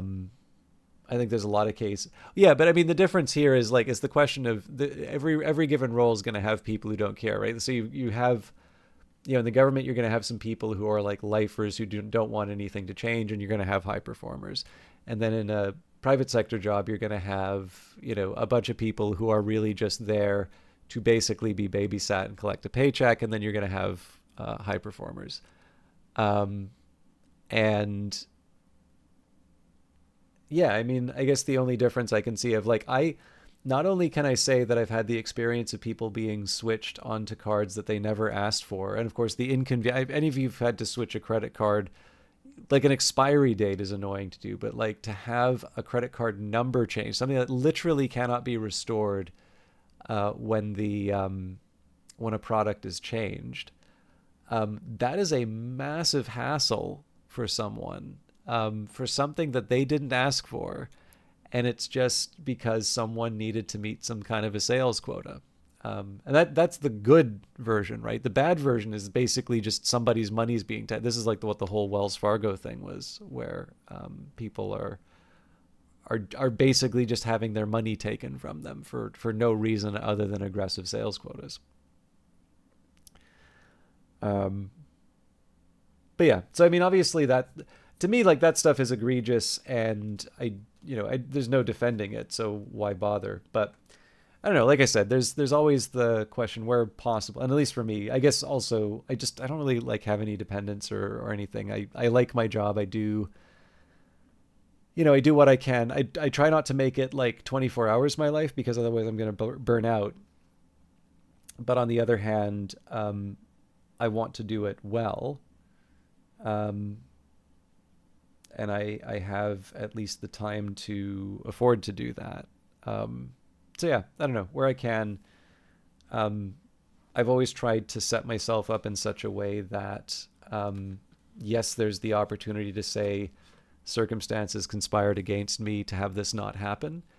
But it's always really nice to be able to be the one that says, yes, the situation sucked. Yes, it would have been nice to do this under better circumstances, but here's the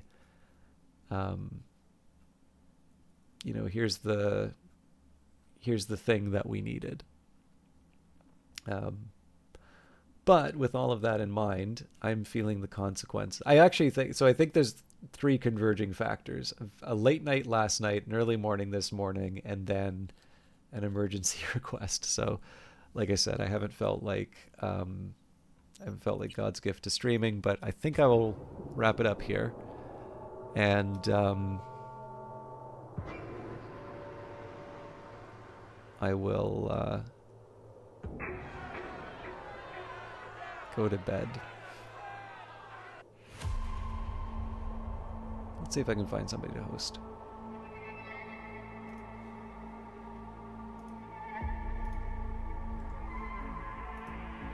Also, just a quick thank you again to It Is D-Pain, Ecor B, first of their name, and Knight97M. I do appreciate the host, and I do apologize for not being a better host to all of the guests that you brought over. Thank you for hanging out, Vanguard Master and Baron Snugs. I will try and make sure that next week I start a bit closer to on time and so can do a full-length stream. But I don't know if it's better for me to just try and crawl to the finish line at this point. Now, I do see that Revive Snow is playing Warhammer 40,000. So for those of you who would like to see some shouty men in shoulder pads, I really like hanging out in Revive Snow's stream. Fellow Canadian, and just overall fancy camless, voiceless streamer. Also, I've never played Space Marine 1 or 2, and so it's nice to be able to show off a game I'm kind of interested in. So, again, like I said, sorry for not doing a better stream tonight. I will try and do my best. Just just to talk about the general plans. I did actually want to talk a little bit more about the plans for the next week, but I know I'm not going to have enough time for doing that. So my intention is to do Cyberpunk 2077 a week from now. But I do want, and I won't rule out doing it on Monday or Wednesday either, but I will say that I am trying to get a little bit more variety back into the stream, so I am thinking about something strategy-oriented, although I won't say no to another CRPG. I just noticed that there wasn't that much interest in Tyranny past sort of the initial material, so if I can change it up a little bit, it might be better. But anyways, again, please enjoy Revive Snow, camless, voiceless, Space Marine 2 streamer. I hope you all have a nice weekend, and I will see you Monday. Hopefully a little bit more, with a little bit more pep.